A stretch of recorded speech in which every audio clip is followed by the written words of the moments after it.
Muchas gracias, Karina. ¿Se oye bien? Hoy el audio estaba queriendo darnos problemas, pero finalmente hemos ganado nosotros. Ahora me quito el micrófono porque si no me oigo a mí misma y me pongo un poco nerviosa, pero bueno, si me tenéis que decir algo me hacéis señas porque no, no oigo sin esto, ¿vale?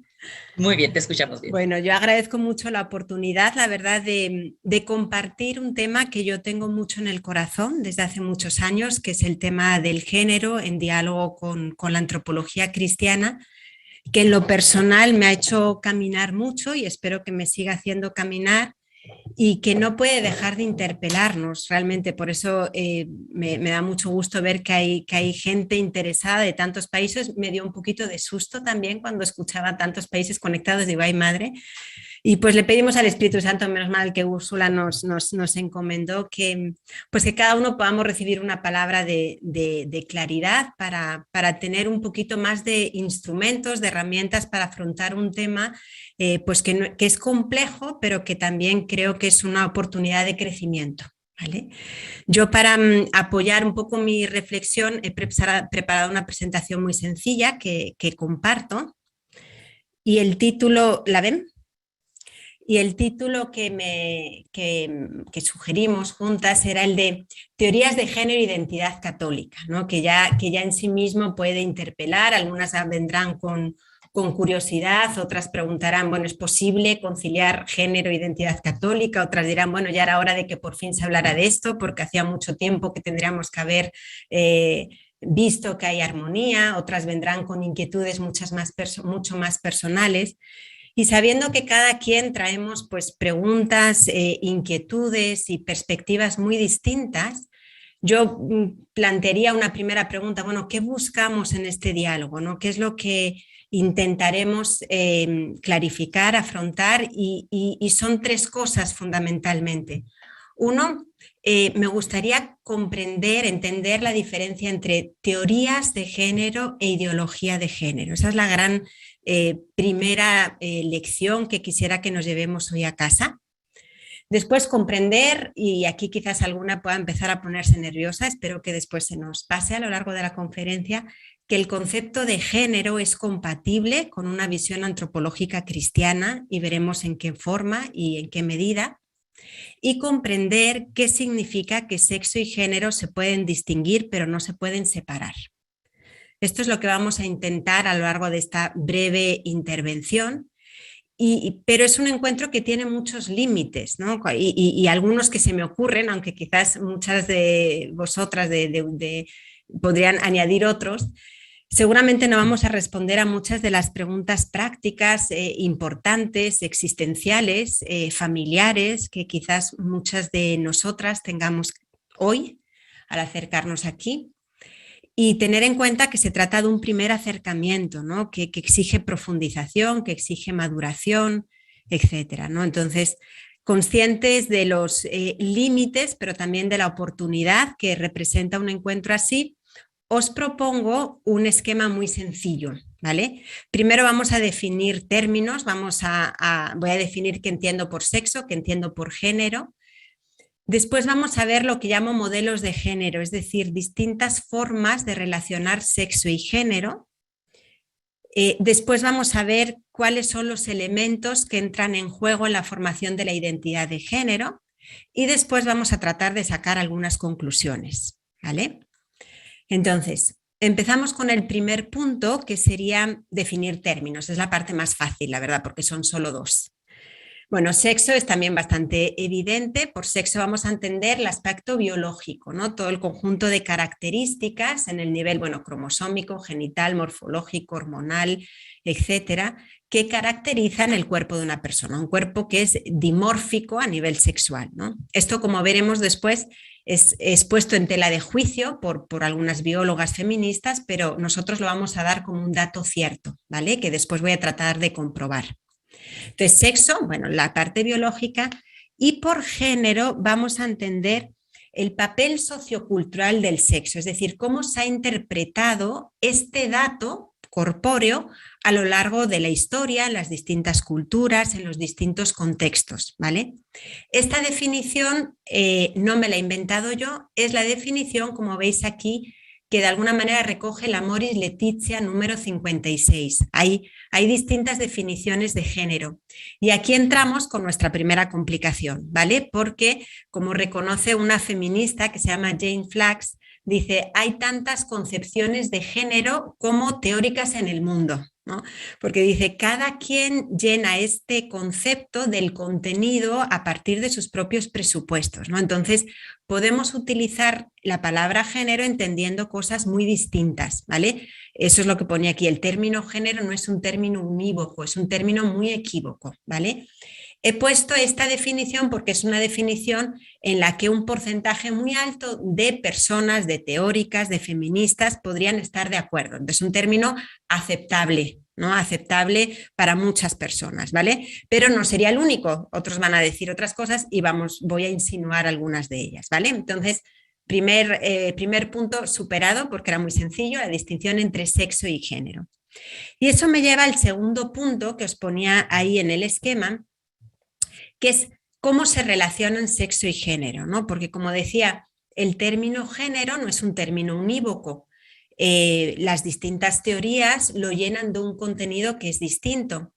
Y para proponeros una forma de categorizarlos, de intuir estas diferencias, os voy a proponer distintas formas de entender el género a partir de cómo la relacionemos con el sexo, ¿vale? Y entonces voy a hablar de distintos modelos. ¿Qué entiendo por un modelo? Es un paradigma, una esquematización, una forma de entender la relación entre sexo y género, ¿vale? Y vamos a ver que los modelos surgen de presupuestos, de principios muy distintos entre sí, ¿vale? Hay presupuestos a veces implícitos en muchos niveles que sostienen los distintos modelos, ¿vale? Entonces, primer punto, distinción entre sexo y género. Segundo, la forma en la que se relacionen sexo y género nos va a dar lugar a distintos modelos. Y aquí os pongo un esquema de lo que podríamos llamar algunos de los modelos, ¿no? No es la única categorización que existe. Yo en mi trabajo más académico he utilizado otra más filosófica, más pesada, que creo que no es útil para este foro, que es a partir de las raíces filosóficas que utilizan, y hablo también de 6 modelos, pero distintos a los que os propongo. Esta categorización se me hace más sencilla, más práctica y más útil para el fin que nos proponemos esta tarde. Entonces, el punto es cómo se relacionan sexo y género. Y vamos a ver que las distintas teorías se pueden agrupar en torno a estos grandes modelos. Entonces, nosotros podríamos pensar que sexo es igual a género, es decir, que se identifican, modelo 1, ¿no? Entonces, a partir de las características corpóreas de hombres y mujeres, pues vendrían una serie de características, de formas de estar en el mundo, etcétera, que surgen de manera espontánea, de manera inmediata, de manera totalmente natural, hasta el punto que podríamos decir que la categoría género es un poquito, en esta concepción, en este modelo, innecesario, o sea, como que sobraría, ¿no? Diríamos, es quizás un artificio que lo que hace es complicar algo que en sí debería de ser totalmente natural. Esta es una forma de entender la relación entre sexo y género, ¿vale? Podríamos pensar, segundo modelo, que está el sexo y que está el género, pero que no tienen una relación entre sí. Eso lo sostienen muchas feministas, las que se colocan dentro de este modelo. Entonces dicen, vale, no negamos que exista un dato corpóreo, físico, pero las características, los roles, la forma en la que cada sociedad ha interpretado este dato corpóreo depende de la cultura. Y esto lo podemos ver y quizás muchos podemos reconocer ya manifestaciones y ver dónde se colocan pues, corrientes, personas o dónde nos colocamos incluso nosotros mismos que dicen sí, efectivamente, pues lo que hemos dicho que son características o que son actitudes, etcétera, de las mujeres en el fondo viene de una influencia cultural, viene porque pues, hay una serie de estereotipos, hay una serie de expectativas sociales que las niñas y los niños reciben desde que apenas acaban de nacer y eso es lo que conforma, ¿no? Eso es lo más importante, ese es el factor que más influye en la formación de lo que entendemos hoy por ser hombre y ser mujer, ¿no? Hay un dato corpóreo, pero no tendría que tener unas consecuencias, digamos, en la personalidad, en la identidad, eso es cultural, ¿vale? Y eso es otra forma de entender la relación entre sexo y género, ¿vale? Una tercera forma, que ahí se colocan otra serie de teóricas de género, es pensar que se oponen. Es decir, que mientras reconozcamos que existe sexo, el género, las personas no se van a poder expresar con libertad. Es como una jaula. Por eso puse ahí, bueno, no es una jaula, parece una papelera, pero mi intento era de emoticono, era poner una jaula, es decir, algo que no permite que la identidad de la persona se desarrolle con plena libertad y entonces hay que deconstruir ese binarismo sexual, ese dato, porque lo que hace es engabiar, que lo que hace es encarcelar la libre expresión, ¿vale? Entonces, no solo son independientes, sino que de alguna manera se contradicen mutuamente, ¿no? Y entonces habría que deconstruirlos. Otra forma de entender la relación entre sexo y género sería que son categorías totalmente fluidas, es decir, que están permanentemente adquiriendo un contenido que es nuevo, ¿no? No sé si algunas de vosotras estáis familiarizadas con términos como gender fluid, podríamos colocarlo un poco aquí, ¿no? O sea, ¿no? Que muchos de nuestros jóvenes se identifican con esa categoría, ¿no? Dicen, es que a mí no me tienes que encerrar en una categoría que es fija, que no me permite después un desarrollo ulterior y que no me permite después ser libre también, ¿no? Otra forma más compleja de entender la relación entre sexo y género es suponer que los dos son un invento de la cultura. Cuando hablo utilizo el término discurso, es un término muy Foucaultiano, que a lo que se refiere es a la cultura, ¿no? Y algunas teóricas de género dicen que el género ha sido inventado por la cultura y que el sexo ha sido inventado por la cultura. Supongo que todos estáis familiarizados con Judith Butler, por lo menos como nombre, la figura de Judith Butler, y ella tiene la famosa teoría de la performatividad, que después la retoman distintas autoras con distintas matices, pero el elemento fundamental de todas es que creen que el género crea el sexo, el género genera el sexo, y uno puede decir, a ver, ¿cómo es esto posible? Y ella toma el término de performatividad de un lingüista que era Austin, que dice que existe en el lenguaje locuciones, existen palabras que son performativas. ¿Y cuál es una palabra performativa? Una palabra que crea lo que expresa. Por ejemplo, un uso performativo del lenguaje sería, por ejemplo, cuando un juez o un sacerdote dice os declaro marido y mujer, porque en el momento en el que lo dice sucede lo que enuncia, ¿no? Eso sería un uso performativo del lenguaje. Tomando este concepto, Judith Butler dice el género, es decir, las expectativas que la sociedad tiene acerca de los hombres y mujeres, es eso lo que genera el sexo, no al revés, ¿vale? Quizás a algunas les cuesta un poquito entender esto y no me extraña porque pues estamos quizás en un paradigma filosófico que puede ser muy lejano al que normalmente nos movemos, ¿vale? Pero me parecía importante mencionarlo. Y podríamos pensar que sexo y género son cosas que son distintas, pero que no se deberían de separar.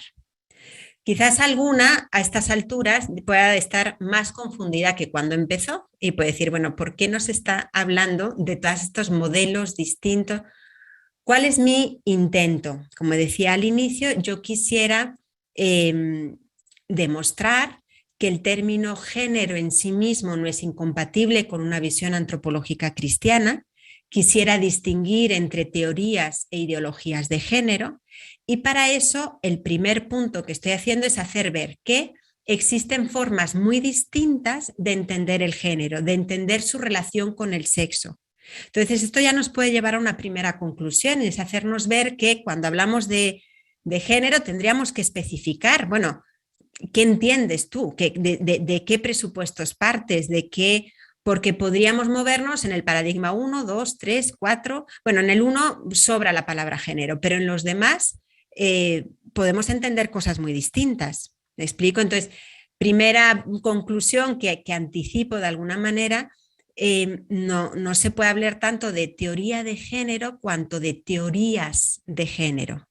Y esto hace la cuestión más compleja y más importante también hacer las debidas distinciones para poder afrontar las cuestiones con precisión, porque si no metemos dentro de una caja grande muchas teorías, ideas que son distintas, que tienen presupuestos distintos y que es necesario diferenciar de la manera adecuada.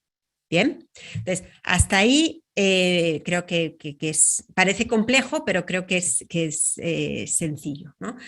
Entonces, primer punto, hemos visto la distinción entre sexo y género. Segundo punto, vemos que podríamos agrupar todas las teorías de género en distintos modelos, ¿no? Son heterogéneas, parten de presupuestos distintos, y entonces esto nos lleva al tercer elemento, que entonces es preguntarnos, bueno, pero entonces, ¿qué significa el género? Y la identidad de la persona, o sea, la identidad, y ahora voy a utilizar como si fueran sinónimos y luego lo voy a justificar, identidad sexual o identidad de género, luego voy a desarrollarlo un poquito, ¿qué es lo que hace que una persona sea hombre o sea mujer? Entonces, o sea, ¿qué significa? ¿Qué tiene que ver mi cuerpo con mi ser mujer? ¿Mi ser mujer qué es? ¿Es un invento? ¿Es algo que viene todo dado con mi sexualidad física, digamos? ¿Es algo que me ha enseñado mi madre a ser mujer? Definitivamente, en mi caso me ha enseñado mi madre a ser mujer, pero no solo. ¿Es cultural? ¿Qué es? ¿No? Entonces, la pregunta que nos hacemos es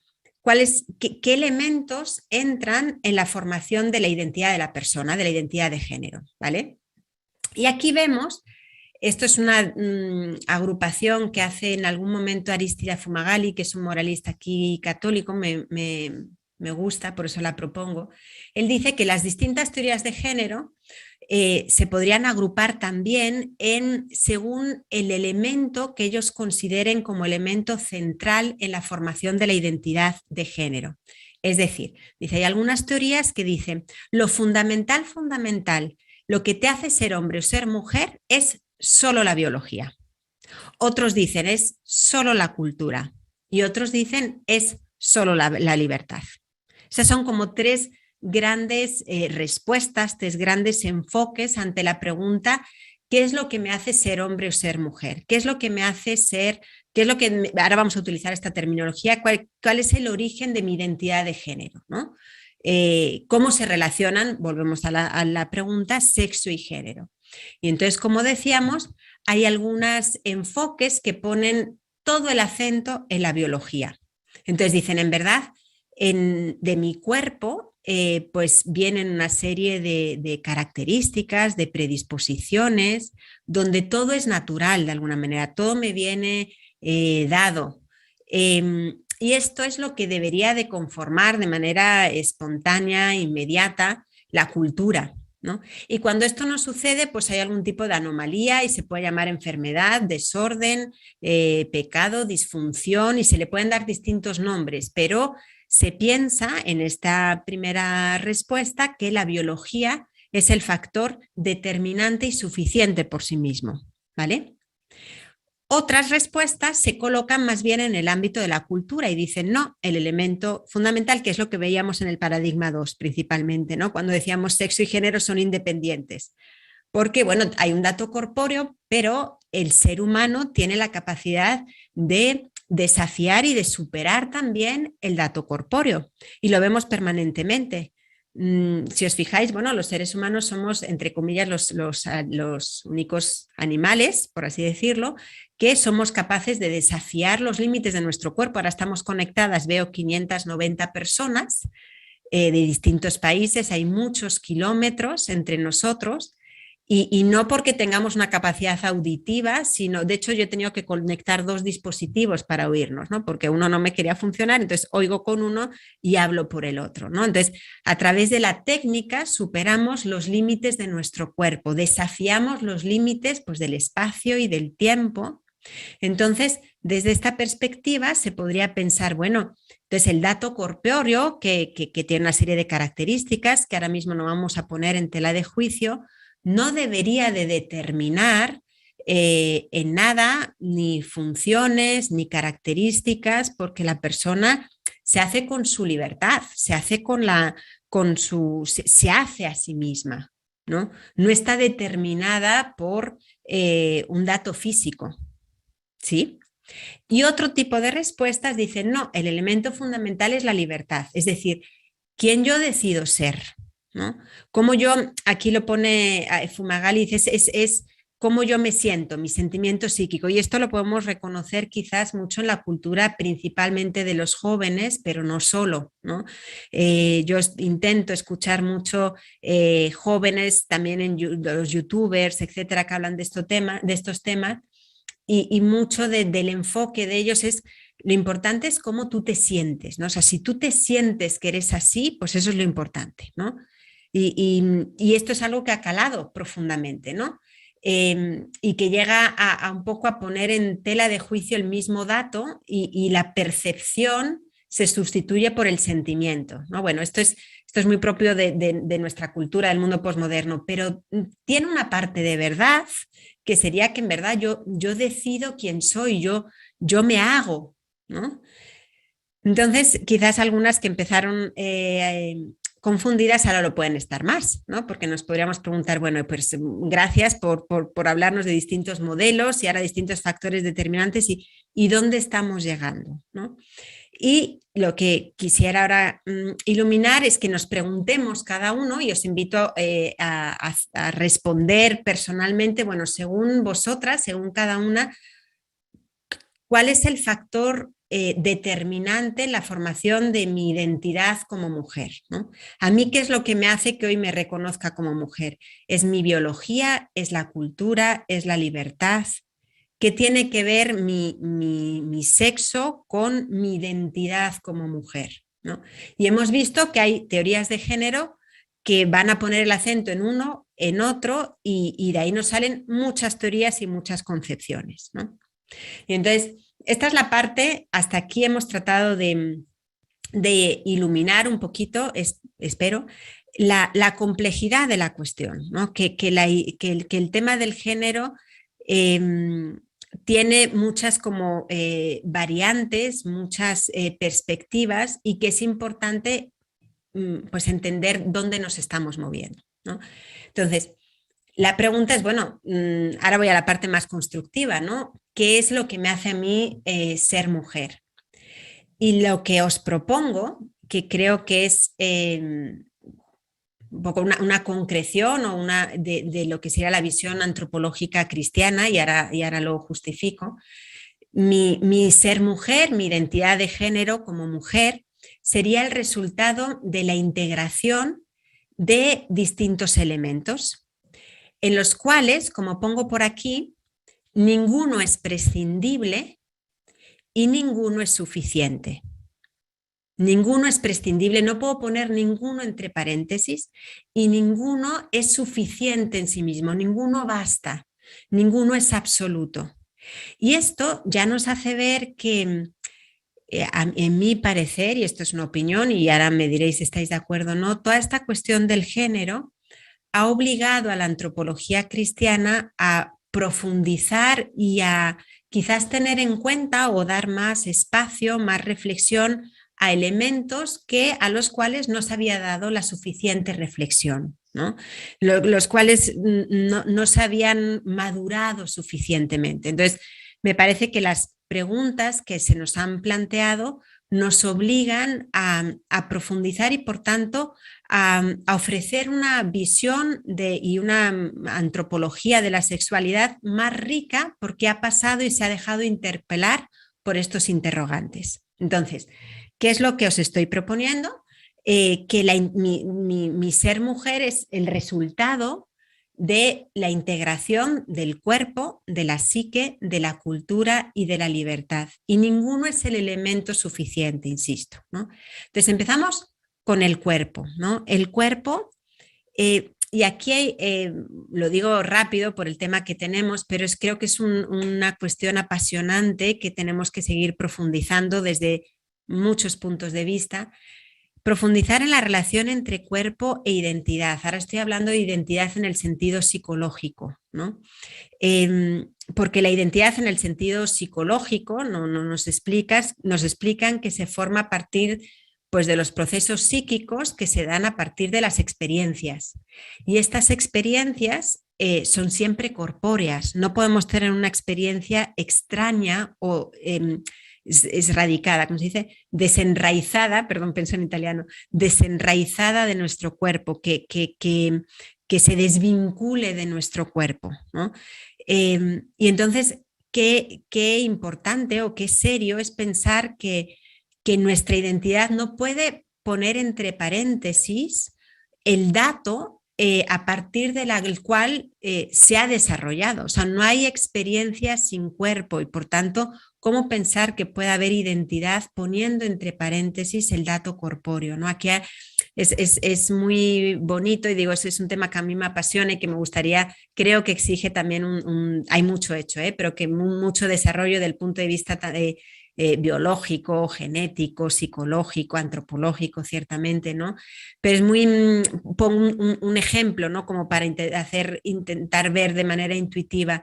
Pensemos por ejemplo, en la comunicación que se da entre el niño y la madre en el seno materno.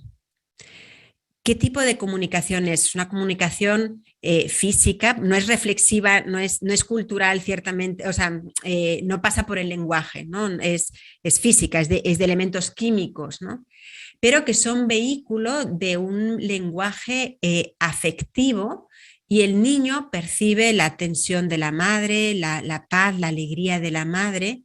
Y todas esas experiencias van a ser importantes y van a tener un peso en su formación de la identidad, en su seguridad, en su sentido de protección o de vulnerabilidad. Y le van a dejar una huella en su psicología a lo largo del tiempo, ¿no? ¿Cuántas heridas tenemos a veces, se reconocen en los niños a veces de seno materno, ¿no? Por distintos motivos. Entonces, esto es un ejemplo pequeño, pero que nos puede abrir la puerta a la intuición de que hay una formación de la identidad. Fijaos, aquí hay una memoria corpórea. Hay una memoria corpórea, hay una comunicación corpórea. ¿Cómo pensar que mi identidad puede prescindir del significado de mi cuerpo? ¿Cómo pensar que mi identidad puede poner entre paréntesis este dato que ha sido el vínculo necesario de todas mis experiencias? ¿Vale? Y doy un pasito más. Este cuerpo es sexuado.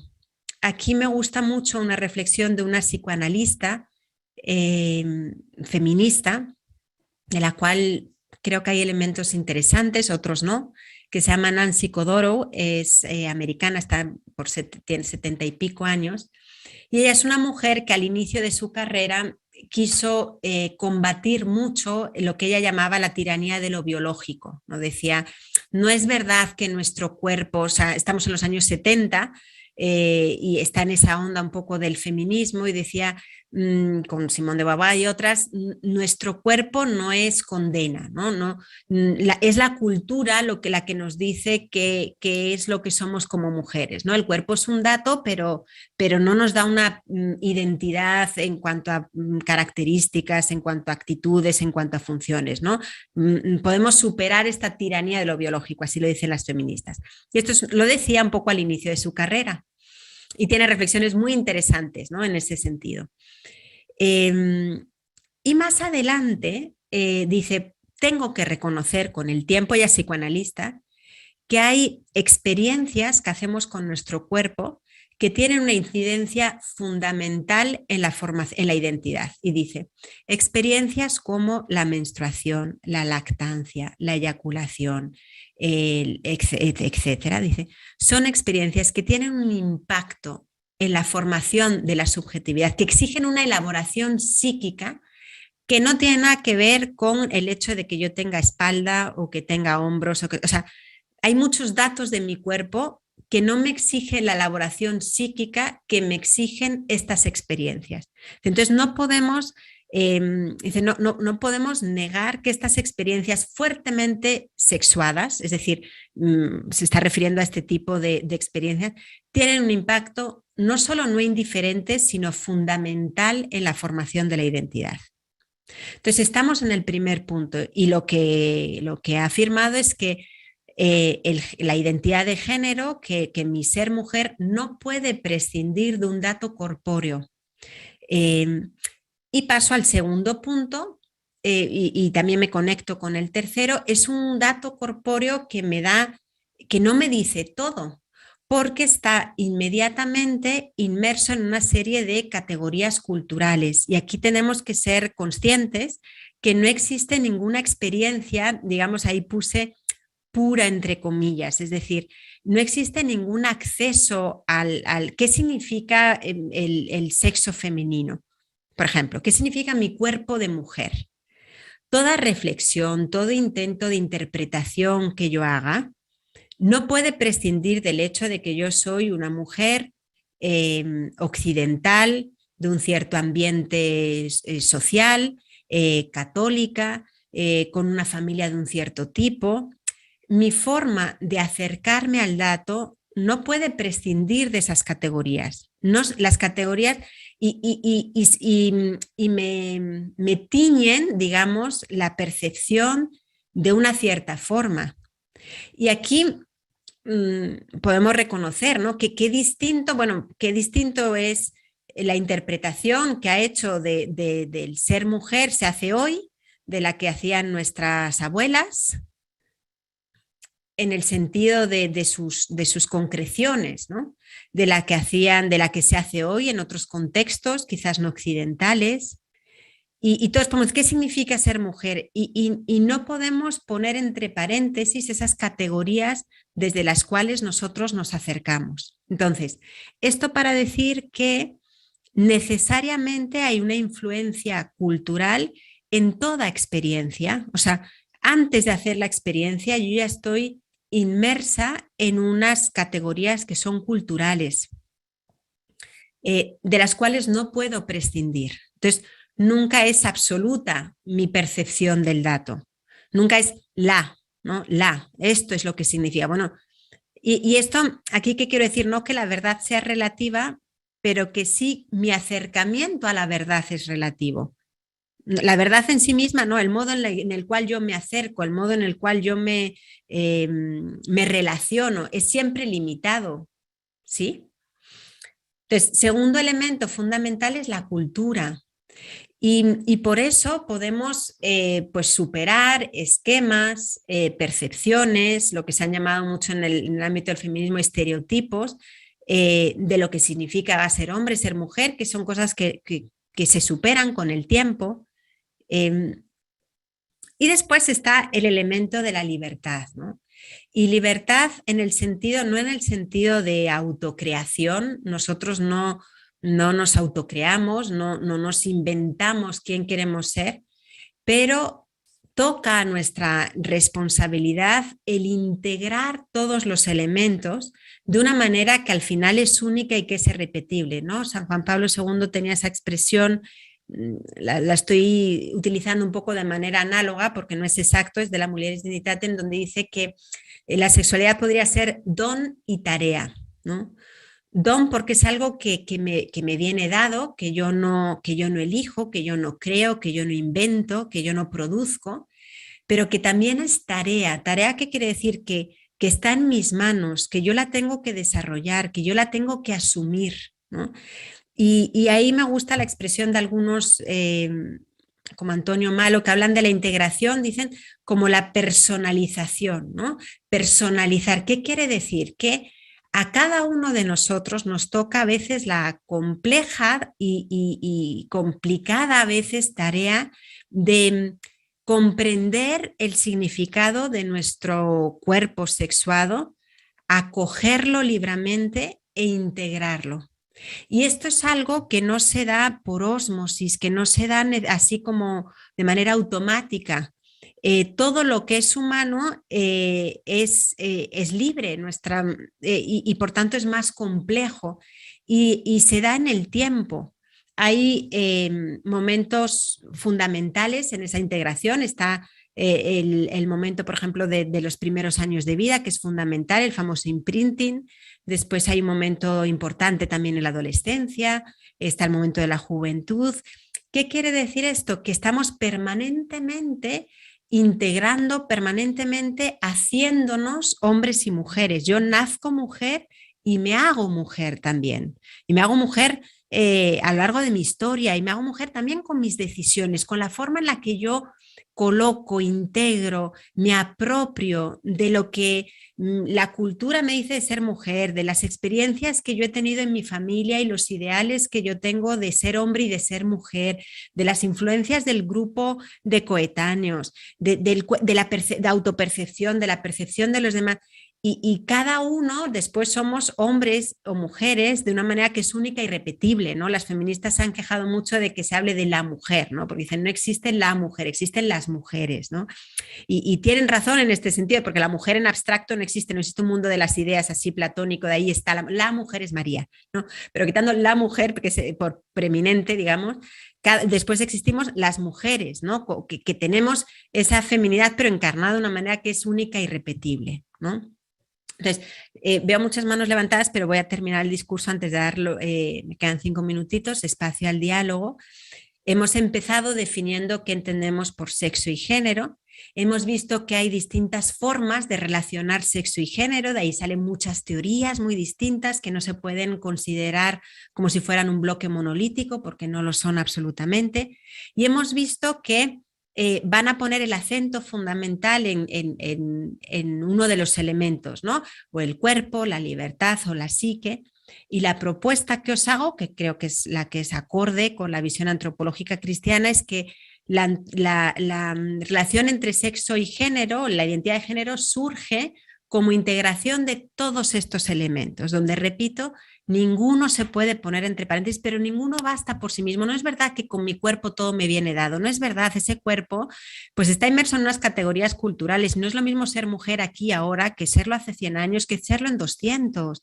Hay muchos elementos ahí que pasan, ¿no?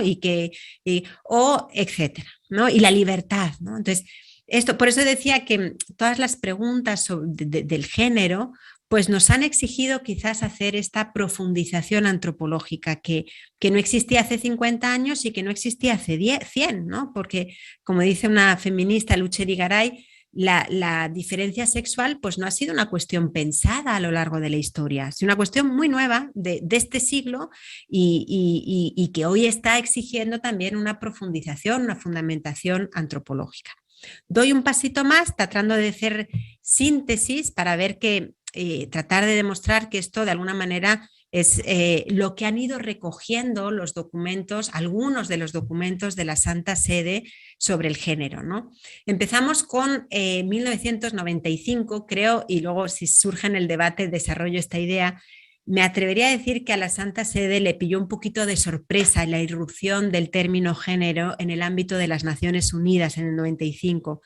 Aunque llevaba 20 años trabajándose a nivel de Women's Studies en Estados Unidos, creo que por las circunstancias en las que estaba viviendo en los años 70, la Santa Sede, en un momento posconciliar sumamente complejo, me atrevo a decir que si bien San Pablo VI le dio mucha importancia al tema de la mujer y siguió con atención la cumbre del 75, etcétera, creo, por lo que sé hasta ahora, quizás con la investigación posterior me desdiga, pero me da la impresión que el tema del género y lo que se estaba introduciendo en estos ámbitos nos pasó un poquito desapercibido a nivel iglesia, por lo menos jerarquía aquí, ¿no?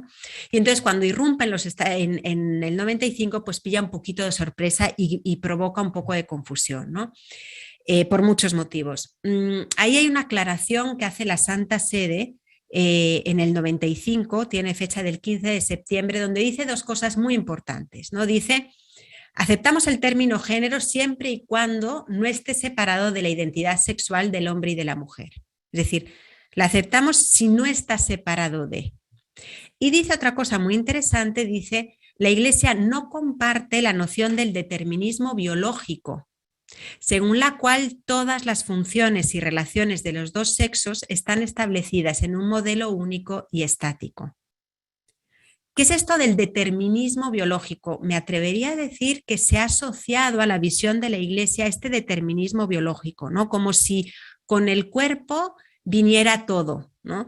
De hecho, algunas campañas, perdonar, espero no ofender a nadie, algunas campañas anti cuestión del género, anti ideología de género, que así se llaman, dicen más biología, menos ideología, ¿no?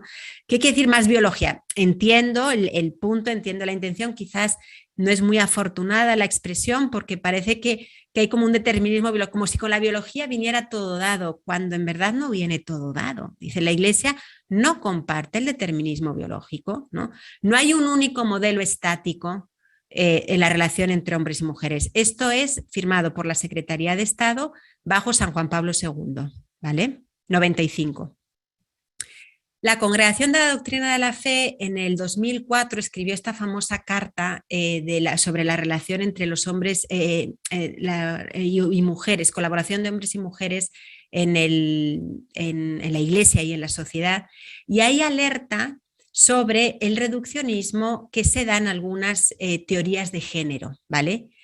Esto, estamos en el número 3, dice que hoy se tiende a cancelar las diferencias, ¿vale? Y esto del género, dice, es este obscurecerse, estoy a la mitad, de la diferencia o dualidad de los sexos, pues produce enormes consecuencias, ¿no? Entonces, dice, atención a cancelar las diferencias, ¿no? Como si fueran un simple condicionamiento histórico-cultural, ¿no? No son un condicionamiento histórico-cultural. Entonces, no está contradiciendo a lo que se dijo en el 95, está explicitando, está diciendo, no se puede separar la identidad de la persona de esta referencia corpórea, no es un condicionamiento histórico sociocultural las diferencias, ¿no? No es solo fruto de la cultura.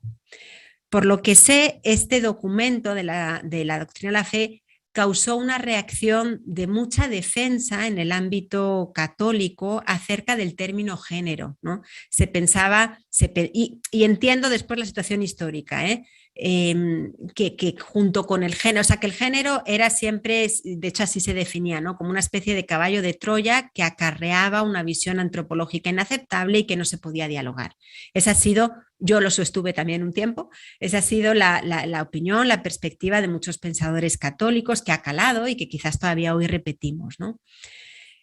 Amoris Laetitia, en el número 56, dice dos cosas. Uno, habla del peligro de la ideología, ¿no? Que niega la diferencia de la reciprocidad de hombre y mujer y que presenta una sociedad sin diferencias de sexo. O sea, vuelve a afirmar lo que se afirmó en el 95, ¿vale? No. Pero dice, no hay que ignorar que el sexo biológico y el papel sociocultural del sexo se pueden distinguir, pero no separar. Así termina el número.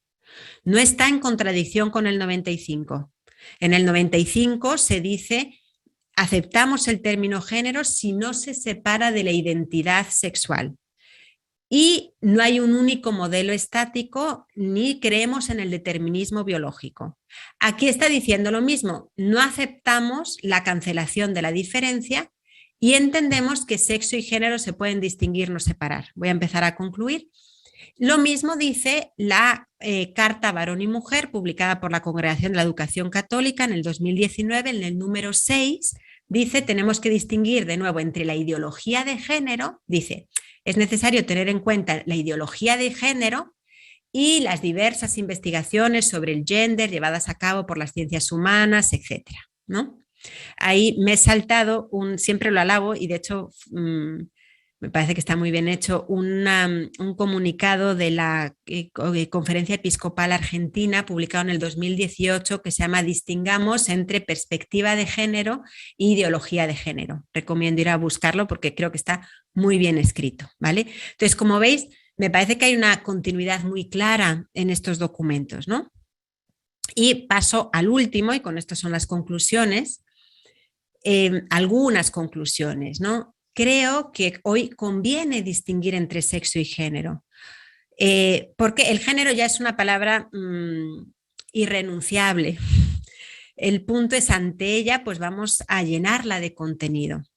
Y por otro lado, es un concepto que es justo, porque no todo es natural en nuestro ser hombre y ser mujer. No todo es, como decía el comunicado del 95, no todo es definido de una manera estática. Entonces, distinguir entre sexo y género nos permite ese tipo de distinciones, ¿no? Entonces, conviene distinguir entre sexo y género.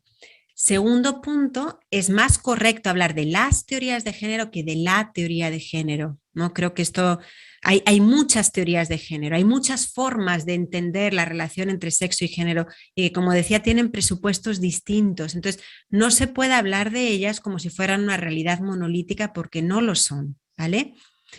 Y creo que hoy es necesario, bueno, seguir afrontando todas las cuestiones que se ponen en juego en el debate cultural, distinguiendo de qué hablamos, ¿no? Entonces, con esto vuelvo, digamos, a nuestros objetivos del inicio, a ver si, espero no haber confundido demasiado y haber dado algo de claridad. Debería haber puesto aquí un botoncito que me llevara inmediatamente, pero como tuve un problema con el audio, me peleé con eso. Volvemos a, esto sirve como repaso. Bueno, ¿qué buscábamos en el diálogo? Bueno, entender la diferencia entre teorías de género e ideología de género. A ver, ¿cuál sería, a qué entendemos por ideología? Ideología es toda reducción de la realidad, es una visión reductiva de la realidad. Entonces, ¿qué hablaría yo o qué distinguiría yo como ideologías de género? Aquellas teorías que ponen el acento solo en uno de los elementos e ignoran los otros, ¿no? Que dicen en el género es todo cultural. Pues es verdad, pero no es todo, no es solo cultural. O que dicen en el género todo viene dado por el cuerpo. Pues es una parte de la verdad, pero no es toda la verdad. Entonces, ideología es toda aquella versión que reduce la complejidad de los elementos que entran en juego en la formación de la identidad, ¿vale? Segundo, a ver, aquí en el diálogo vemos que si hemos convencido o no al pueblo. Creo, o sea, que comprender que el concepto de género es compatible con una visión antropológica cristiana. Confer, comunicado del 95, con Juan Pablo II, Confer, Amoris Laetitia, con Papa Francisco. Perfecta continuidad de conceptos. 3, comprender que sexo y género se pueden distinguir, se deben de distinguir, pero no se pueden separar. Bien, con esto yo doy por concluida mi...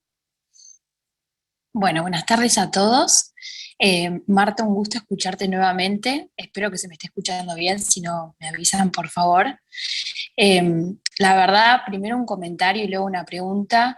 Me parece admirable que una mujer como vos, que tuvo tanta, digamos, carrera y vida en la iglesia, de este testimonio y esta visión del género que tiene hoy en día, porque la verdad que los jóvenes siempre como que no nos encontramos perdidos, pero nos falta como una respuesta un poco de la iglesia frente a tanto tema y tanta desinformación, ¿no? Pero bueno, eso por un lado. Y por el otro, mi pregunta va en línea con lo que dice en el manifiesto de la Academia de Líderes Católicos, que menciona un párrafo donde se habla un poco el contexto del COVID-19 y toda la pandemia, que dice que se exacerbaron las desigualdades de género a nivel mundial y que, bueno, para atenderlas es necesario que las organizaciones religiosas pasen a construir un mundo resiliente que sitúe el aporte de las mujeres en el centro de la resiliencia. Dicho esto, mi pregunta va dirigida a cómo van a atender estas organizaciones religiosas esta construcción de un mundo más resiliente y, por otro lado, cómo se puede posicionar a la mujer en el centro de esta construcción frente a tanta desigualdad de género. Gracias. Muchísimas gracias por atenderte el tiempo, Clara. Vamos con Ana Teresa López, de México. Muy buenas, muy buen día. Realmente felicito la exposición de Marta porque fue muy ubicada, muy centrada y muy abierta. Bueno, yo lo que quisiera es como continuar o abrir un horizonte hacia un tema muy importante, la manifestación del cuerpo dentro de la cultura, integrando la psique femenina, pero en un entorno humano, formado por hombres y mujeres. Me estoy refiriendo a la virtud del pudor. Me parece que la forma de presentar el cuerpo es un lenguaje. Me lo sugirió la misma conferencia que dio Marta, el pudor como lenguaje, como una manera de elevar o de degradar. Me parece que lo que queremos es elevar. Y para esto pienso que se podría también acudir a una herencia que tenemos en un texto de Alice von Hildebrand, que me parece que es una mujer que nos integra y nos da soporte para los trabajos de la mujer. Ella misma como esposa fue genial y al mismo tiempo supo descubrir y relacionarse bien con su esposo. Me parece que mucho tenemos que aprender de ella.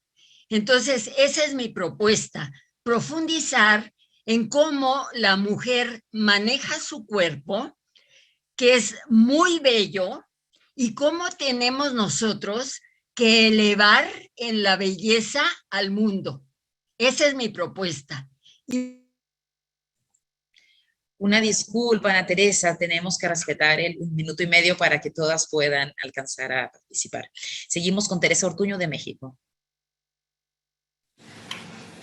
Buenos días. Simplemente brillante, brillante, Marta. No pierdo el tiempo en los elogios. Siempre que te escucho aprendo y soy una persona agradecidísima de que estés ahí y de que nos des tanta luz con tanta sencillez, profundidad y conceptos. Creo que las mujeres católicas hemos llegado, hay que reconocerlo, tarde a esta lucha. Y nuestras madres nos enseñaron, volviendo al tema este del pudor, una niña no debe provocar, y mira lo que le pasó, la violaron porque andaba casi pidiendo a gritos cómo se vestía. Y me parece que en el tema de la cultura, esta es la parte que nos falta. El decir, ciertamente debe ser un mérito nuestro no vestirnos de una manera, entre comillas, impúdica, pero también tenemos que aprender que es cierto que se debe respetar a las mujeres independientemente de todas estas cosas. Ni la iglesia siempre se basa en la ciencia. Veamos cómo las apariciones las reconoce muchos años después, cuando no hay prisa para reconocer ciertas cosas. Y una de las cosas que no hay prisa y no se ha definido es el origen de la homosexualidad y de los trastornos y la disforia. Por lo tanto, si no se ha definido científicamente, si naces o te haces, si no se ha definido científicamente, nosotros no tenemos por qué tener ese señalamiento hacia las personas que tienen una orientación sexual distinta a la que nos enseñaron como con el pudor, que así debe ser. Creo que este es un tema que somos deficitarios los católicos en la misericordia, en el amor a todos, en la aceptación a todos, y creo que hace falta un discurso más claro de la iglesia al respecto y más cotidiano. Ese sería mi comentario y me gustaría escuchar tus opiniones al respecto y el de los demás. Y otra vez, muchas gracias. Felicidades. Muchísimas gracias, Tere, por tu comentario. Vamos con Olga Consuelo Vélez de Colombia. Muchas gracias y muchas gracias a Marta y también a este espacio, porque me parece que desde la iglesia oficial, jerárquica, como antes dijo otra persona, hemos llegado tarde. O sea, este es un tema que casi no se habla y sin embargo esto es lo que vive la gente. Yo te quisiera preguntar sobre los aportes de la teología feminista. Yo soy teóloga feminista, creo que hemos llegado mucho antes y me parece que la iglesia no acaba de reconocer todos los aportes que hemos hecho, porque cuando decimos que el género es una construcción cultural, esto ha influido en nuestra manera de ver la cultura, pero también la religión. Entonces, si no hay una cristología feminista, una mariología feminista, seguimos repitiendo un estereotipo de feminidad que no le hace bien ni a las mujeres, ni a la iglesia, y mucho menos a las jóvenes que buscan otra manera de ser mujer, mucho más digna y mucho más abierta. Entonces mi pregunta es, aportes de la teología feminista, ¿por qué no se incluyen más? Y segundo, ¿cómo hacemos para de verdad tomarnos en serio que hay que desmontar la feminidad de estereotipo cultural y crear una feminidad que no es opuesta al feminismo. ¿Por qué tenerle miedo al feminismo? El feminismo creo que ha sido un movimiento social que es el que nos permite estar hoy aquí, el que hayamos podido estudiar teología y ocupar tantos otros roles. Hay muchos feminismos, en eso tienes razón, y muchas teorías de género, pero estamos hablando de este feminismo que nos ha devuelto la dignidad a las mujeres. ¿Por qué no hablar más en positivo del feminismo, no tenerle miedo a la palabra feminista y también no tenerle miedo al lenguaje inclusivo? Me llama la atención que aquí, siendo una cosa de mujeres, hablemos en masculino, si todas somos femeninas. Entonces, ¿de qué manera podemos hacer esto un poco más abierto y avanzar para que nuestra iglesia avance? Estamos en deuda con las jóvenes católicas, que la iglesia hable lo que ellas viven. Muchas gracias, Olga. Vamos con Rita Ceballos, de República Dominicana. Bueno, muchísimas gracias. También agradezco la presentación. Realmente el desafío que tenemos, quienes trabajamos en universidades pontificias, de tener estos diálogos reflexivos que nos permitan, como también nos presentaba Consuelo, fundamentos claros que nos ayuden a dialogar con con los tantos desconocimientos que tenemos, ¿no?, en relación a estas temáticas, tanto como iglesia como gran comunidad. Me refiero a la penetración que tienen las llamadas ideologías de género en el diálogo, que me gustó mucho la aclaración que hiciste con relación a qué es perspectiva de género y qué no es perspectiva de género, y qué es la ideología de género y qué no es la ideología de género, por la confusión que hay, por el desconocimiento que hay sobre estos temas en nuestra jerarquía, pero también en nuestras comunidades, ¿no? Nos toca trabajar mucho con los docentes de mi universidad, por ejemplo, y con nuestros estudiantes cuando abordamos estos temas. La diferencia que hay entre la perspectiva de género no es exclusiva de trabajos de orientación sexual, ¿no?, que es uno de los miedos mayores con los que nos penetra la llamada, ¿no?, ideología de género. Me gustaría que pudiéramos dialogar un poco sobre esto, porque la perspectiva de género como movimiento de lucha por la igualdad entre hombres y mujeres, ¿no? ¿Por qué nos provoca tanto miedo hablar sobre esto en nuestra propia iglesia, ¿no? Disculpa, Rita, tenemos que respetar el tiempo. Vamos entonces con Edith Noelia Yontop, de Perú. Hola, muy buenas tardes. Agradecerle a Marta por todos estos conocimientos que le he estado escuchando. La verdad que he quedado fascinada. Y bueno, le he escuchado a quienes me han antecedido, ¿no? Teresa Ortuño decía que nosotras hemos llegado tarde para esto, ¿no? Sobre todo las mujeres católicas. Y sí hay todavía un cierto miedo a decir feminismo, a utilizar el lenguaje inclusivo. Y bueno, yo sobre esto quería hacerle una pregunta a Marta, ¿no? Acá en Perú hay grupos ultraconservadores de derecha, sobre todo en el Congreso de la República, ¿no? Nosotros desde hace unos años en la currícula nacional, yo soy maestra, venimos impulsando el enfoque de género, ¿no?, que busca la igualdad de oportunidades para hombres y mujeres, ¿no?, destrabarnos del machismo, estereotipos, etcétera. Pero estos grupos ultraconservadores aluden, ellos no entienden lo que es el enfoque de género, ¿no?, y piensan que nosotros en la currícula estamos metiendo la ideología de género. Entonces, ¿cómo dialogar con estos colectivos, ¿no? ¿Cómo dialogar con esos grupos conservadores también de padres de familia que se niegan a que hayan estos avances dentro de la currícula? Y cómo hablar también con mujeres de la propia Iglesia Católica que se hacen llamar femeninas y que están muy arraigadas a esos estereotipos, ¿no?, de que la mujer tiene que mantenerse todavía dentro de ciertos esquemas y que no puede, ¿no?, de repente mostrarse más de lo que ya está haciendo en el mundo contemporáneo, ¿no? Muchísimas gracias, Edith. Finalizamos este bloque con Leticia González Luna, de México. Muchas gracias. Gracias, Marta, por tu ponencia. Me parece ser que en este bloque voy a ser la única que no voy a estar totalmente conforme con tus objetivos o con tus conclusiones. Sí estoy de acuerdo con la tercera, que es que no se puede desvincular el sexo de género, total y absolutamente de acuerdo.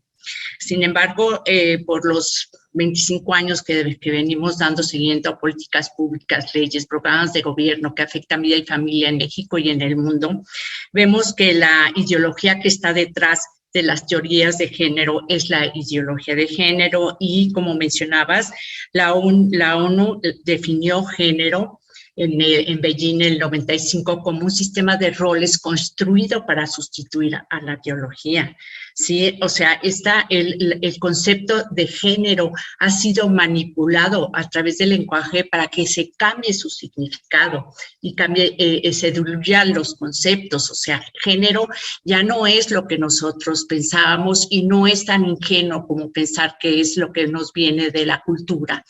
Sí, hoy género en el mundo es una construcción cultural, producto del aprendizaje y de la experiencia personal y puede cambiar, es un sexo, como tú decías, es un género fluido, puede haber tantos géneros como personas. Y ha sido en varios documentos de la Iglesia ha sido denunciado como una colonización ideológica, ¿sí? Y cuando hablamos de identidad de género, ¿por qué hablar de identidad, de integración de la identidad de género cuando podemos hablar de la integración de la identidad sexual, ¿sí? Donde se separan y participa la palabra, el concepto de género entendido bien entendido. No puede haber una compatibilidad entre las teorías de género, ¿sí? Que no hay una que sea la perspectiva de género. Perspectiva de género han dicho que es, por ejemplo, por Rodrigo Guerra, que es la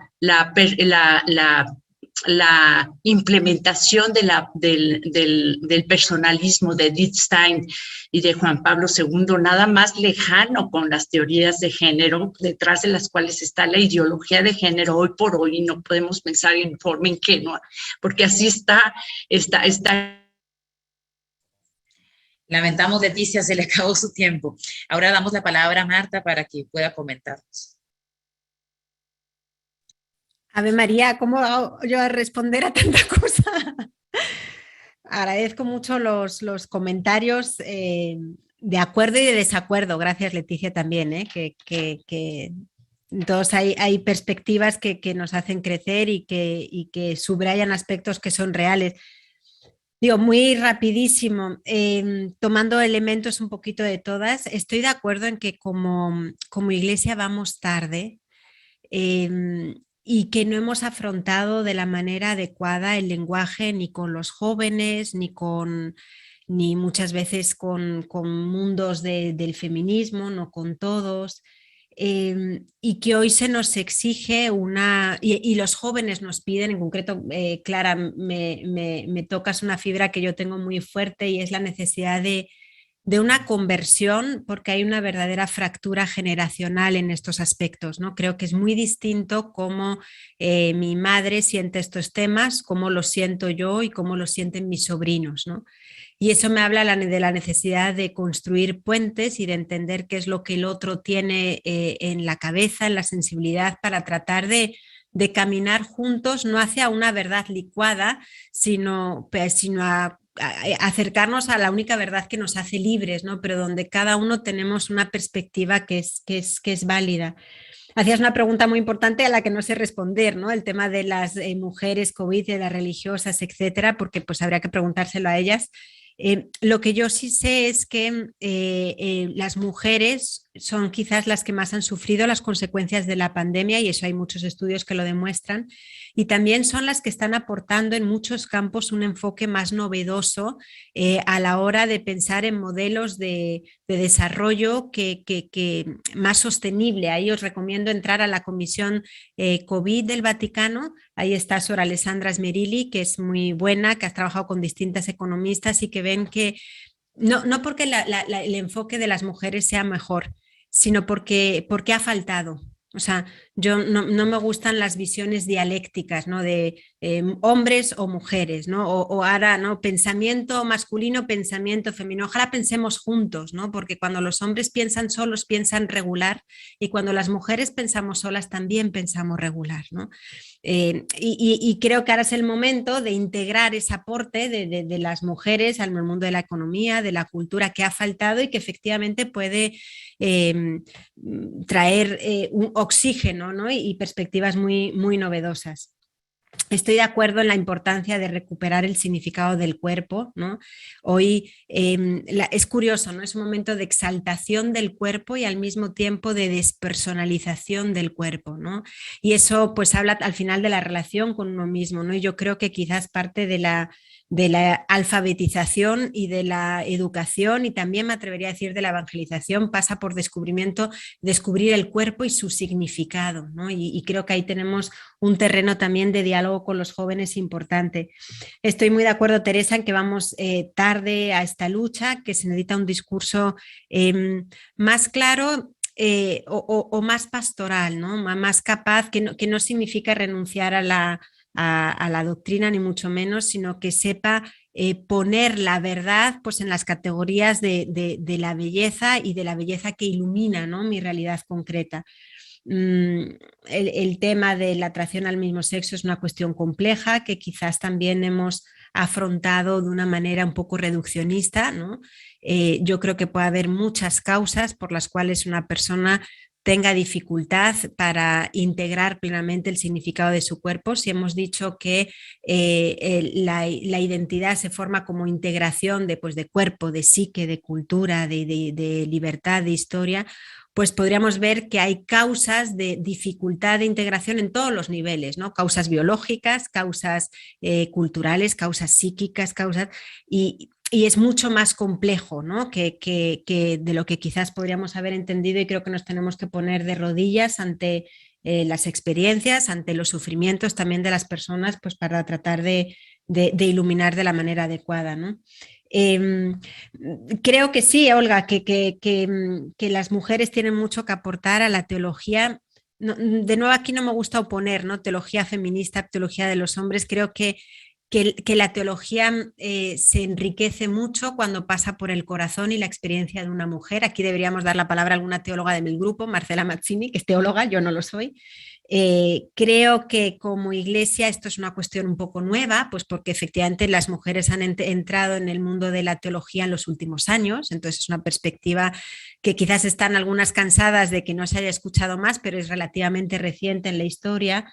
Y que efectivamente, como dice el Papa, que lo dijo en el seminario de la tutela de los menores, decía, tenemos que pensar la iglesia con categorías de mujer, ¿no? Y eso es muy bonito, y que no se oponen a las categorías de los hombres, pero que enriquecen la comprensión, la autocomprensión de la iglesia, ¿no? Bueno, entonces creo que ahí efectivamente hay mucho que enriquecer, que caminar. En lo personal, y esto es opinión personal, no me gustan mucho las desconstrucciones porque me parecen un poco forzadas. O sea, cuando uno habla de deconstruir, más bien creo que tenemos que tener una mirada abierta y crítica ante los estereotipos que pueden ser superados, o sea, pero no podemos prescindir de los estereotipos porque vivimos inmersos en el mundo cultural y de alguna manera siempre tenemos algún tipo de estereotipo en la cabeza y cuando nos damos cuenta pues lo superamos, pero creo que cuando hablamos de deconstrucción, de tal, corremos el riesgo, como dicen aquí, de tirar el niño con el agua sucia. Mira, está aquí Marcela, la veo. Pues luego quiere decir algo.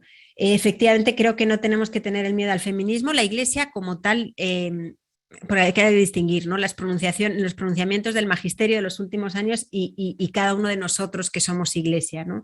Creo que los papas, San Juan Pablo II, Evangelium Vitae, número 99, dice, espero un nuevo feminismo, ¿no? O sea, deseo un nuevo feminismo, ¿no? Y el Papa Francisco ha hablado en Amoris Laetitia en otros momentos, dice, no, valoro el feminismo, incluso en aquellas versiones que son más ideológicas, pero que responden a preguntas que son reales, ¿no?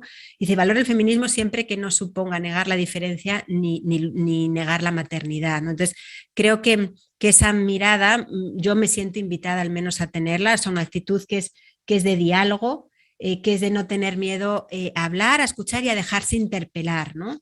Y ahí respondo un poquito, ahora voy con los grupos ultraconservadores, porque digamos que todos tenemos prejuicios, ¿no? Me atrevería a decir, cada uno de nosotros tenemos prejuicios, ¿no? Y creo que para entrar en el diálogo, todos tenemos que hacer el esfuerzo de quitarnos de las posibles barreras ante el encuentro y pensar, quizás el otro tiene algo que aportarme, ¿no? Quizás el otro tiene algo de verdad que me puede enriquecer. Si no vamos con esa perspectiva al diálogo, pues creo que el diálogo ya está truncado de antemano, ¿no? Porque yo voy con una barrera por la cual el otro no me puede nada que aportar, ¿no? Entonces, y creo que vale para los dos, ¿no? Si quieres, lo que tú has llamado los grupos ultraconservadores se podrían acercar al mundo, incluso de las versiones más ideológicas del género, a tratar de rescatar lo que tienen de válido como preguntas. O sea, creo que se puede hacer ese trabajo de escucha, ¿no? Y al mismo tiempo, pues las versiones más lejanas de la Iglesia pues podrían o escuchar y tratar de dejarse interpelar por lo que estas posturas defienden, que también son valores, que también, y quienes nos creemos que estamos en el centro, pues quizá no estamos tan en el centro, porque también tenemos nuestros prejuicios y nuestros condicionamientos, ¿no? Entonces, creo que es un momento de diálogo y de nuevo, el diálogo no tiene que llevar al relativismo, sino al verdadero encuentro, ¿no? Diálogo desde la propia identidad, ¿no? Y a veces lo que no toleramos del otro es lo que quizás nosotros mismos tenemos sin resolver, ¿no? Por lo menos hablo de mí. Y termino, perdón que me he alargado mucho, Leticia, yo estoy de acuerdo y comparto la preocupación ante pues, ciertos programas educativos, ciertas políticas, o sea, sí las comparto por cómo se introducen en los colegios, etcétera, ¿no? Pero ahí me atrevería a decir dos cosas. Uno, y vuelvo a lo del diálogo, creo que las ideologías no surgirían si no hubiera injusticias detrás.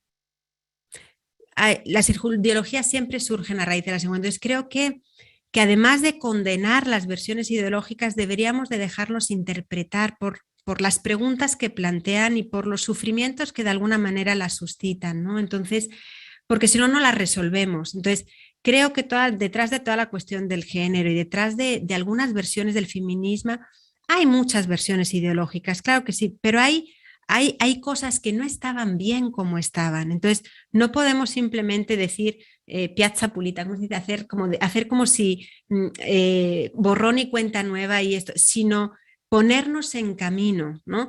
Y a mí me parece que en eso es necesario, bueno, no poner todo en el mismo saco, ¿no? Y luego decir, a ver, ¿qué hacemos? Nos encerramos en las catacumbas y decimos que el término género nunca existió.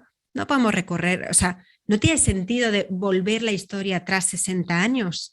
Y no vamos a volver atrás, y además porque surgió por algo y tenía su motivo para surgir.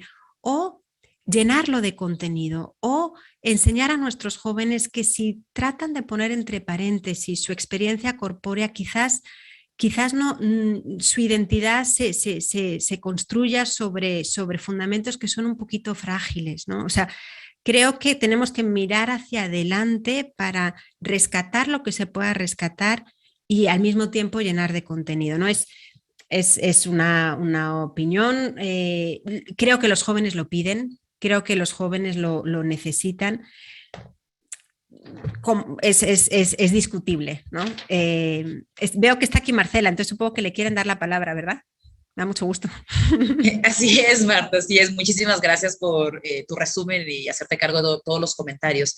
Efectivamente, queremos dar la palabra a Marcela Mazzini. Ella es teóloga, consultora del Sínodo de la Familia y parte de nuestra Red Internacional de Mujeres Católicas. Adelante, Marcela. Bueno, gracias, Karina, y gracias, Marta, por tu interesante exposición y tan pedagógica, porque son temas muy difíciles, ¿no? Yo nada más que mientras hablábamos me acordaba de Elizabeth Johnson, que es una teóloga, que dice que la palabra feminismo es una palabra con mala fama y hermoso significado, en el sentido de, en el significado que le queremos dar, ¿no es cierto? Que no es la contracara del machismo, no es hacerle a los varones lo que nos hicieron durante 5.000 años de patriarcado, digamos, en cuanto a abusos de poder, etcétera. No, nada que ver.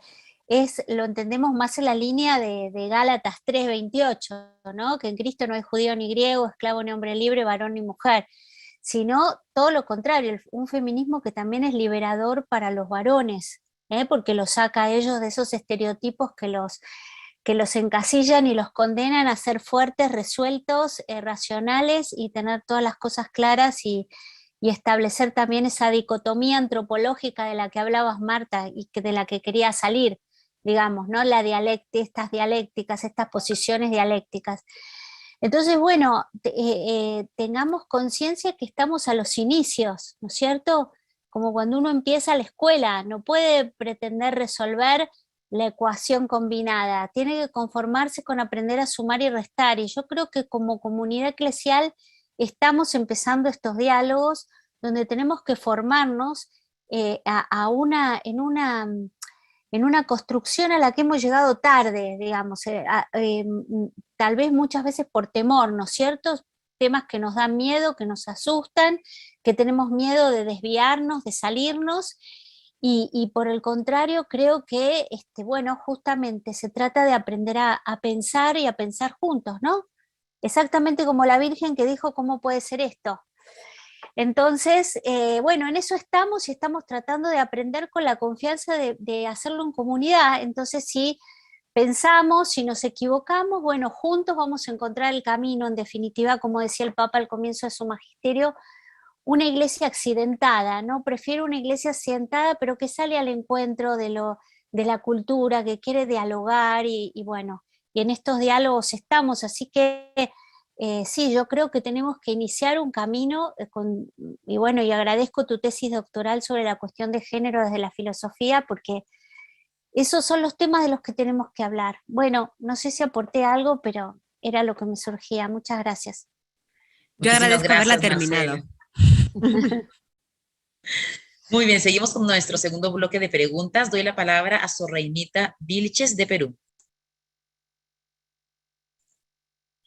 Muchísimas gracias, muy buenas tardes, bueno, aquí en el Perú, desde el Perú.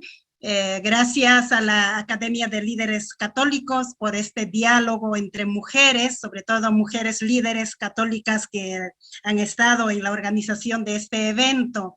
Muy agradecida con Marta por ese enfoque desde una visión holística, asertiva, inclusiva, integradora, ¿no? Con que nos ha presentado este tema tan discutido, polémico ciertamente en muchos espacios, y verdaderamente me siento emocionada, puedo considerar esto que es la hora de Dios. Estamos aquí todas, ¿no? Con ese empeño, con ese deseo de realmente tener ese espacio de profunda reflexión en sintonía con el magisterio de la Iglesia, que también está a nuestro favor. Todas las exhortaciones que hace el Santo Padre actualmente y el espacio que va también pidiendo para las mujeres, favoreciendo y él mismo concretando en muchos espacios también del mismo Vaticano y exhortándonos también, haciendo partícipe en tantos eventos,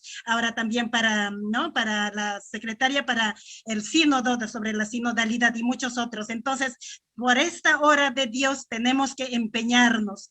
Entonces, en ese sentido, mi pregunta es, hay mucha sensibilidad ciertamente en este tema, vamos tomando conciencia y esa conciencia sana, como lo ha enfocado Marta, y quisiera pedir cómo podríamos acompañar, empoderar, tener esa voz de aquellas mujeres silenciadas, cómo sensibilizar para que también estas mujeres que sufren, son violentadas, toda la realidad del sufrimiento de mujeres que conocemos por la ignorancia, falta de educación, el analfabetismo. Hablo desde mi país, Una disculpa, Sor, se nos acabó el tiempo, tenemos que seguir con la siguiente intervención. Doy la palabra a José Brasil. Buenas tardes a todos. Parlo del Brasil. Não hablo espanhol, pero me intentaré. Gracias a la Academia de Líderes Católicos. Muchas gracias, Marta, por esta exposição tão lúcida, objetiva e humana. Mi pregunta é esta. Há gran desafío en la Iglesia en relación a la adecuada acogida de las personas con desafíos en la sexualidad. qual é a melhor maneira de viver a caridade de la aceitação sem reduzir a verdade dogmática. Gracias.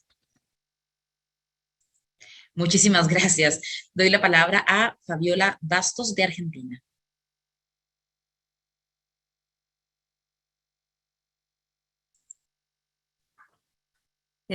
Buenas tardes, la verdad que una experiencia hermosa en medio de las vacaciones, estamos acá en Argentina, me anoté en esto y bueno, estoy muy feliz, muchas gracias, sobre todo a los organizadores y a Marta especialmente.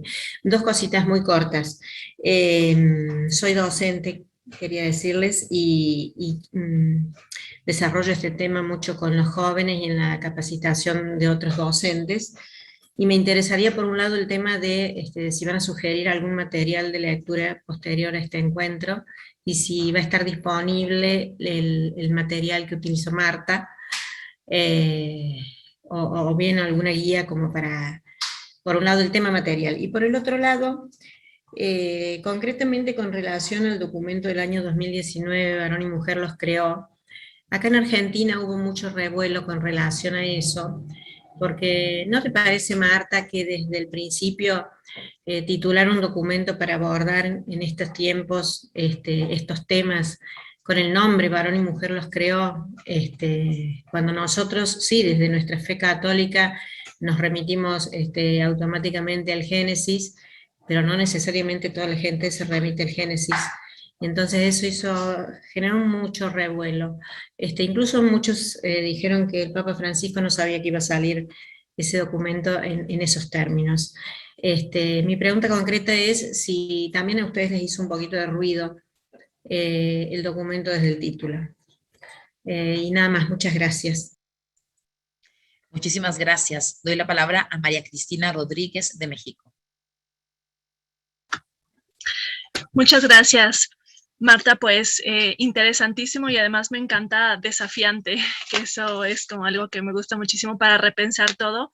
Pues ya yendo a las preguntas, tengo varias. Primero, en el tema de la aplicación práctica, por ejemplo, hacia las políticas, yo trabajo con el tema como de analizar programas, políticas, la investigación en el tema de mujeres, igualdad y todo esto. Pues esta separación de sexo-género, como en estas visiones que has planteado de cómo se ha separado, por ejemplo, desde las visiones, a lo mejor, por ejemplo, de algunos feminismos, pues esto, digamos, se ha planteado también desde esta inquietud práctica de responder qué está mal, o sea, por ejemplo, en el tema de violencia, de machismo, o sea, la parte como del género, y entonces cómo cambiarlo, o sea, digamos como que esta separación, yo siento que se ha planteado también como una parte práctica para decir, tenemos que quitar la parte del género, que es como lo impuesto, los estereotipos, shalala, y así combatimos pues lo que ha oprimido a la mujer, ¿no? Así, digamos, de manera muy simplista.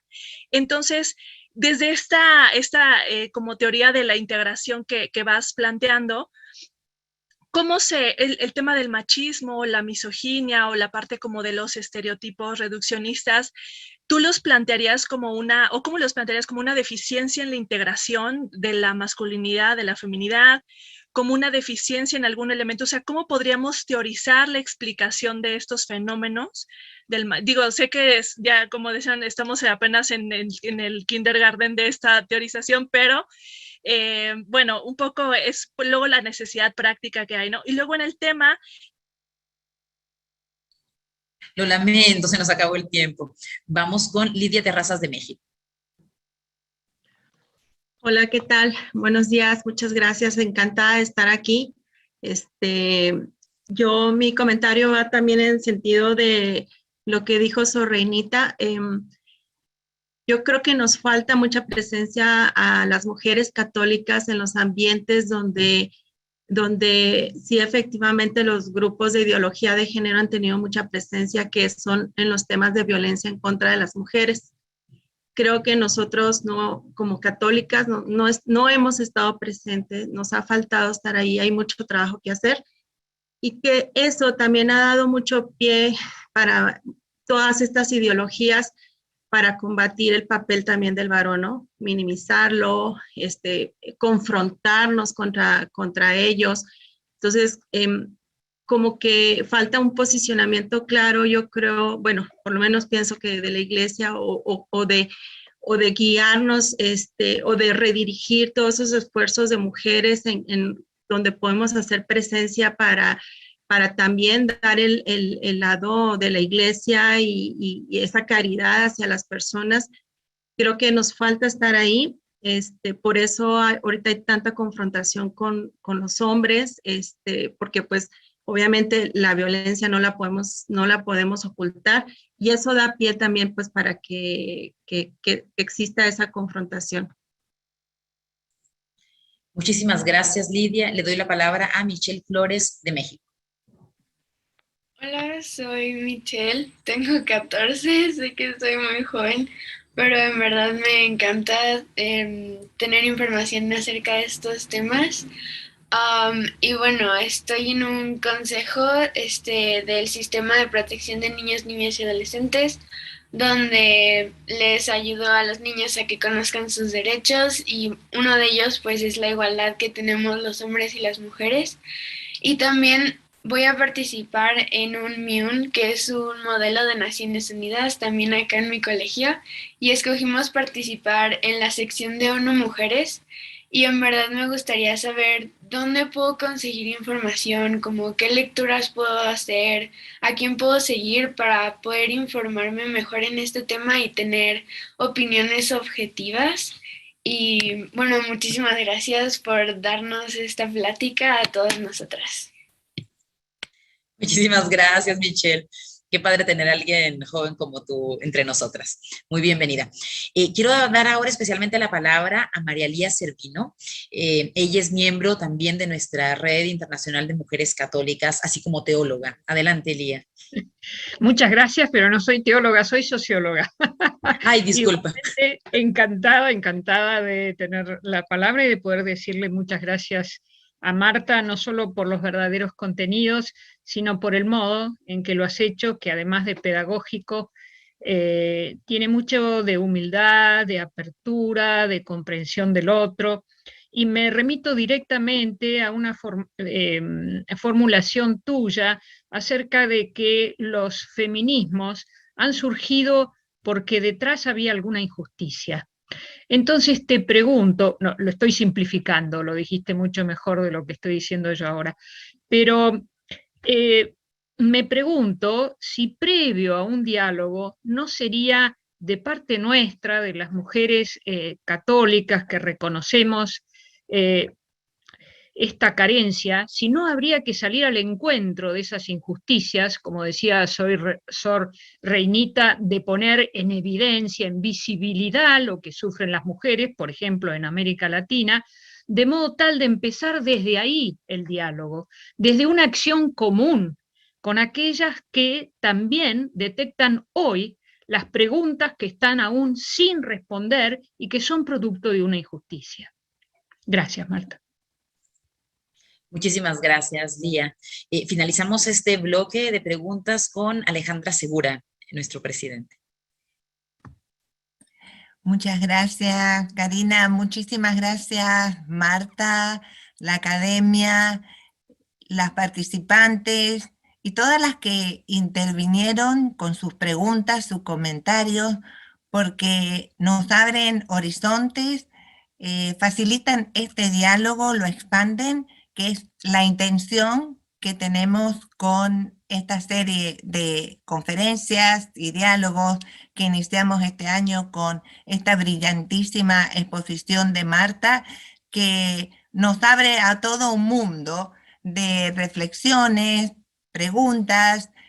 Yo las invito a que sigan pensando en todo esto que hemos hablado hoy, que sean semillas, vayan a sus familias, vayan a sus trabajos, las que están en vacaciones con sus amigas, sigamos conversando, creamos ese diálogo al que todas estamos llamadas a contribuir, y muchas gracias también por todas esas preguntas que nos hacen pensar en futuras conferencias, futuros diálogos, y poder crear ese movimiento crear olas de solidaridad, de diálogo y poder vivir así la alegría del Evangelio.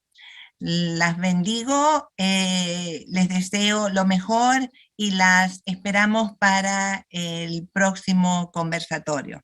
Muchas gracias. Adelante, Marta.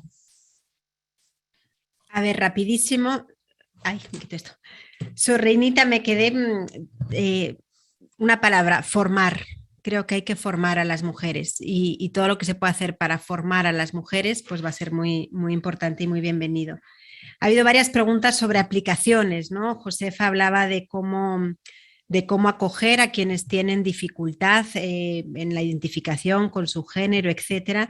Yo diría dos cosas. Uno, mirar desde Cristo. O sea, creo que no me canso de decir que nosotros miramos como nos sentimos mirados y creo que no hay otra forma de mirar al otro que la que intento mirarme a mí misma, que es reconociendo en mí un Cristo roto y un Cristo vivo también dentro de mí. Entonces creo que eso se traduce, suena muy bonito, pero se traduce en crear espacios inclusivos. Esto no me lo estoy inventando yo, lo pedí al Sínodo de los Jóvenes. En algún momento hay que crear espacios inclusivos donde los jóvenes se puedan acercar, aunque no compartan plenamente toda la doctrina o toda la visión, pero que puedan ponerse en camino. Entonces eso es muy importante, tenemos mucho que hacer como Iglesia para que todos, independientemente de cómo vivan, se sientan bienvenidos. Y al mismo tiempo, pues la Iglesia, si no es madre y no es maestra, pues renuncia a parte de su identidad y eso significa ponernos en camino, caminar juntos para que las personas puedan ir poco a poco viviendo más conforme a su verdad, ¿no? Conforme a la verdad. Y renunciar a eso pues es traicionar también a las personas que acompañamos. Fabiola me puso en una situación difícil porque me pides pronunciarme sobre un documento de la Santa Sede. Puedo decir solo que no basta, o sea, que no basta, que realmente sí es un paso. A algunas personas les dio paz, el que sobre todo queda algo de claridad en algunos aspectos, pero definitivamente no es suficiente en el sentido de que tiene que haber mucho más para, sobre todo a mí lo que me parece que más falta es un conectar con las categorías de los jóvenes hoy en día, o sea, está dicho con un lenguaje que dio paz a las personas que están de acuerdo con la visión antropológica de la Iglesia, pero que no tiende puentes, ¿no? Y eso creo que es un tema que se podría explorar y que es necesario desarrollar. María Cristina hablaba del tema de las políticas. Esto es un tema que no es mío. Creo que sobre todo las políticas de género y así una cuestión ante la que hay que estar atentas es a que las versiones más ideológicas del género no echen por tierra las batallas buenas que el feminismo sí ha ganado, es decir, en algunos, y esto por ejemplo es un debate que está muy fuerte en España hoy en día, ¿no? Algunas feministas se quejan de que algunas políticas de género pues están eliminando casi la categoría mujer y entonces dicen, ¿y entonces de qué sirvió el feminismo? ¿No? Entonces creo que eso es una cuestión que a nivel de las políticas hay que estar atentas. Y luego el tema de la violencia, algunas de vosotras la habéis comentado. Haber dicho así en lenguaje cristiano, ¿por qué el hombre puede llegar a ser violento? ¿No? Porque está herido en su ser hombre, como la mujer está herida en su ser mujer, ¿no? El Papa San Juan Pablo II en Mulieris Nitatis, en número 7, dice, qué bonita es, no lo dice así, pero bueno, lo traduzco, qué bonita es la sexualidad, pero pues desde el pecado original, la relación entre hombres y mujeres está sujeto a dominio, a violencia, y esa es la historia, ¿no? Y entonces creo que, ¿por qué sale la violencia? Pues porque hay una herida en el ser hombre que luego se ha hecho cultura y eso es lo fuerte. O sea, el famoso patriarcado ha sido una hipertrofia, una herida propia del hombre que se ha hecho cultura, ¿no? Igual que las mujeres tenemos nuestras heridas y es que se han manifestado en otros ámbitos, ¿no? Pero también la feminidad está herida, también nuestro ser mujer está herida, tanto como lo del hombre, ¿no? ¿Desde dónde sale la violencia? Pues de ahí, ¿no? ¿Y qué es lo que creo que tenemos que hacer? Pues formar a los hombres y a las mujeres para que sean verdaderamente hombres y mujeres, ¿no? Y no esas caricaturas que lo que hablan son de miedos, de barreras y de ser realmente no hombres, sino todo lo contrario, ¿no? Y eso de nuevo, volvemos a la formación. Liria hablaba del tema de la violencia. Bueno, yo solo quisiera rescatar el empeño grandioso de tantas religiosas a favor de las víctimas de violencia. Es impresionante, víctimas de violencia doméstica, víctimas de violencia de la trata, o sea, la cantidad de religiosas que hay dedicadas a esto es impresionante, y eso también es la Iglesia, ¿no? Y eso hay que valorarlo, agradecerlo y también darlo a conocer, ¿no? Sobre el tema de la violencia, creo que los papas también han hablado claramente. El Papa Francisco, creo que es en la Amoris Laetitia, pero no tengo ahora mismo el número aquí, habla muy duro de todas las manifestaciones que hoy todavía persisten de violencia contra las mujeres, y ahí nos tenemos que dejar interpelar, ¿no? Porque la pregunta que me hago y que también se hace el Papa en la Evangelii Gaudium, de cómo es posible que culturas que son cristianas todavía consientan y todavía persistan estos fenómenos escondidos como es el abuso, como es la violencia. O sea, ¿qué ha faltado a la evangelización? Porque la evangelización, dice, el evangelio tiene consecuencias sociales. O sea, no es posible que no tenga consecuencias. Entonces eso nos tiene que interpelar. ¿Cómo es posible que nuestras sociedades, aquí veo gente de Occidente, de Latinoamérica, son sociedades cristianas, cómo es posible que la violencia sea un fenómeno subterráneo que persiste? Aquí ha faltado algo y es gordo, ¿no? Y nos tiene que interpelar y nos tiene que llamar a la conversión y a cambiar esquemas y a educar y a evangelizar de nuevo la cultura, algo que ha fallado. Y al mismo tiempo creo que la violencia no se supera pisoteando a los hombres, ¿no? Tolerancia cero ante esas hipertrofias de la masculinidad, que son heridas, que son caricaturas, pero no pisoteando la masculinidad en sí, porque creo que eso no es el camino, ¿no? Como decíamos antes, la dialéctica no es camino, es más bien... Michelle, me encanta tenerte aquí, es un honor y es una alegría. Y ¿sabes qué? Que te voy a rebotar a una idea, que soy una cara dura. Entre las que escuchan está Maru Cárdenas. Maru Cárdenas, le invito a que te mande un mensaje por chat y te dé su mail, qué cara tengo, porque ella ha ido a la ONU Mujeres durante 20 años prácticamente, ¿sí o no? Entonces ella te va a mandar material, indicaciones y te va a coachear. ¿Qué cara tengo, eh? Te va a coachear en esto. Es una persona que tiene mucha experiencia y te va a acompañar, ¿vale? Mándales un mail, Maru, y porque te lo mereces. Y muchas gracias por estar aquí. María Lía, bueno, gracias a ti porque las cosas salen bien también porque tú rezas y estás detrás, y estoy totalmente de acuerdo con lo que decías, ¿no? Que quizás una forma de empezar el diálogo es ver lo que nos acomuna, no solo a nivel teórico, o sea, eso como enfoque ante el diálogo, y es lo que veo que ha hecho el Papa Benedicto, lo que veo que hizo en sus tiempos Santo Tomás con Avicena y con Averroes, o sea, ¿qué tienen de verdadero, qué tienen de bueno, y de ahí construimos, ¿no? Pero lo que tú dices de empezar en la acción se me hace un camino pues muy, muy acertado, muy atinado, y que pues ojalá pongamos en marcha, ¿no? Para que no sea de nuevo, no sean estas oposiciones, vamos a ver cómo construimos juntas, y caminando juntas pues quizás todas aprendemos algo. Gracias, María Lía.